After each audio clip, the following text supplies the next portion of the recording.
In this video, we're going to show you the proper way to disassemble a Pendant logger and replace the battery.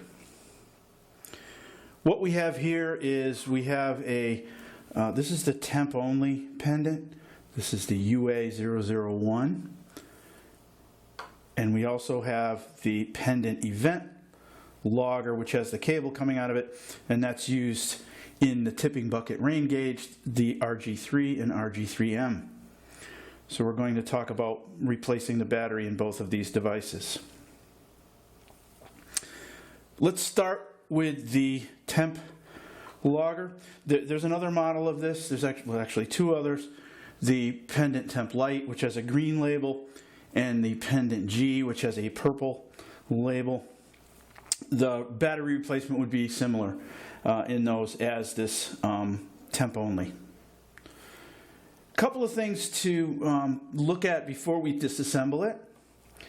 This area right here between the CE mark and the wheelie bin, you can see there's a little window cut out of this label. This blue part is an internal label. We'll show you how that comes out. These are the infrared LEDs. This is how the device communicates.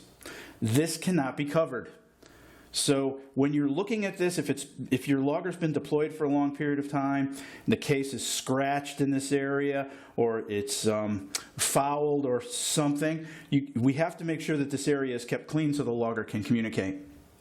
If there's any doubt at all in your mind of the integrity of this case, we sell replacements. You can replace the case. The other thing to keep in mind before we take it apart is have a look at the orientation of the spline down the back of the logger. Here, there's a ridge that acts as a keyway that allows you to put the logger in the correct orientation in the base station or in the shuttle. This is a base U1, or what people call pendant coupler. It says pendant coupler on it. It's really the base U1. And you can see that there's a corresponding slot in here that the logger slides into. So we want to make sure that when we put this together, we have it in the case the right way. Many, many times we get customers who call us and they have assembled it upside down and it won't communicate. So the first thing we're going to do is remove the two screws here, the stainless steel screws. We have our small screwdriver, and we'll remove those and open the device. We've removed the two stainless steel screws, and now we're going to pull the top off. There's an O-ring that seals this, so you have to give it a little bit of a pull, and that will come out. Keep in mind that this O-ring should be lubricated. You can use silicone lubricant. That will work just fine. Keep that nice and lubricated so that it goes back together easily. You don't need a lot of material on here, but enough to keep it sealed. The other thing that you'll notice in the top, this is an older version, by the way, of the Pendant. The newer ones have a black top to mitigate infrared light intrusion when you're offloading the logger in the field. This is an older design. This is a desiccant pack. You notice this one is pink. Desiccant packs will pick up moisture from the air. If you're in a humid environment, they'll turn pink very, very quickly. So you can recondition this by putting in an oven and setting that oven to a fairly low temperature, something like maybe 30, 35 degrees C or 100 degrees Fahrenheit. And let it cook in there, and it will dry out the silica gel in there, and it will turn blue again. Or you can purchase new desiccants from Onset. So here's our Pendant, and we want to take this out of the case, so just tip it upside down and give it a tap. And you'll see that the PC board and the label come out.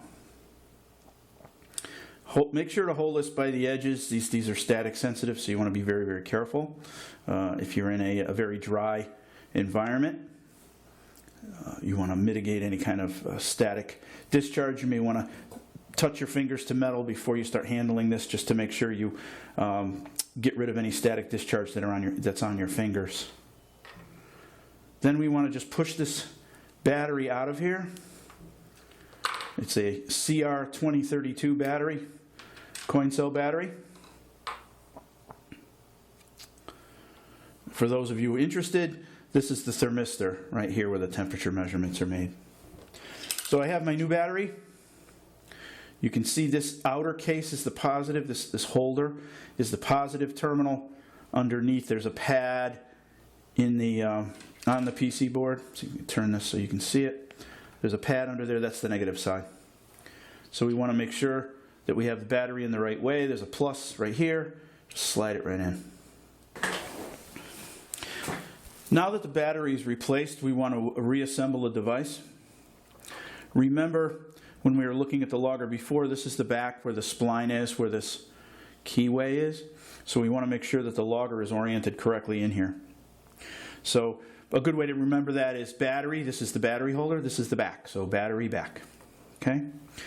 So we're going to get that label so that it slides in just in front of where the board goes in. And what I like to do is put this in together with the board because we want to make sure that it goes into the right configuration here so it doesn't curl under. So you see here, see if I can get this right, like so.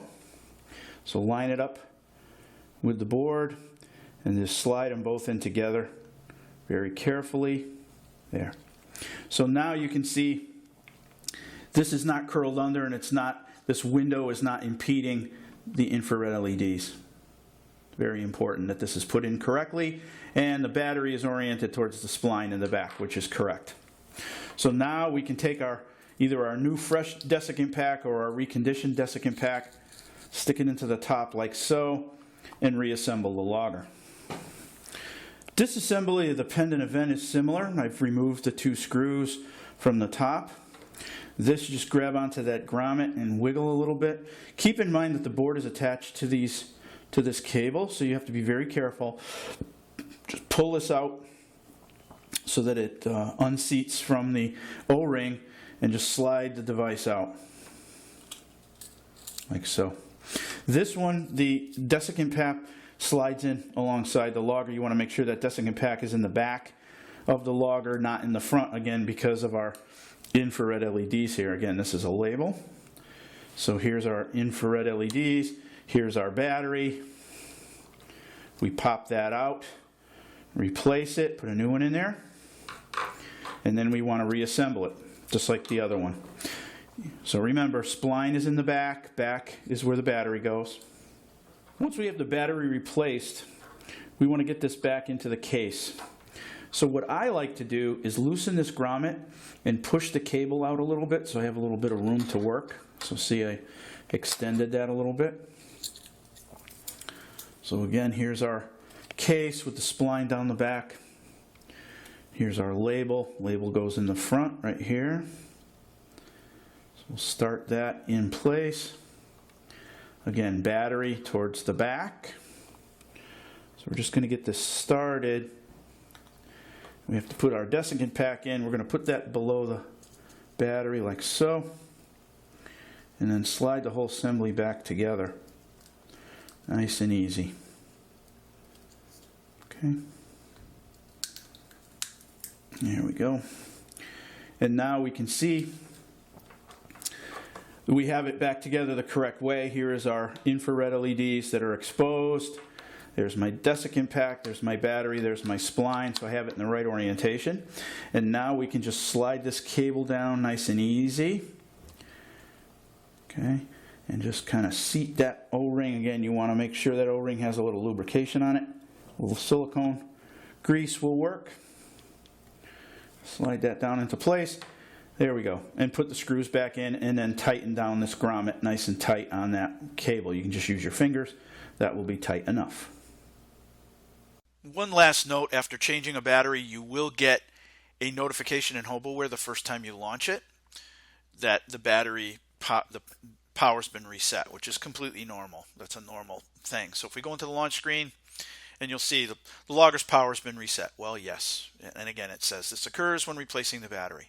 So perfectly normal. Once you launch the logger, this message goes away. We go into our launch screen and configure the logger for our next deployment.